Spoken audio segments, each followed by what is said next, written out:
ہم نے سنا ہے کہ دوزخ میں ایک ٹھنڈی جگہ بھی ہے جہاں شدید ٹھنڈ کے ساتھ عذاب دیا جاتا ہے. ہم نے بھی سنا ہوا جی، پڑھا کہیں نہیں ہے. مرزا جی زیادہ دور نہ جائیں، آپ کے سامنے ٹیبل پر جو مشکات رکھی ہے حدیث نمبر 591 پڑھ لیں.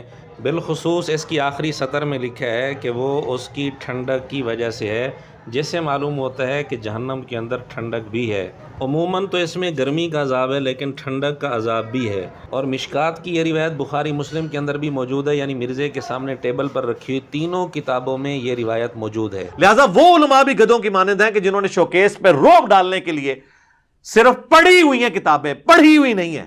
اور یہاں پہ یہ پڑھی بھی ہوئی ہیں اور پڑھی بھی ہوئی ہیں. تو گدھوں کی مثال کون ہے؟ جو کتابیں صرف پڑھی رکھتا ہے، پڑھتا نہیں ہے.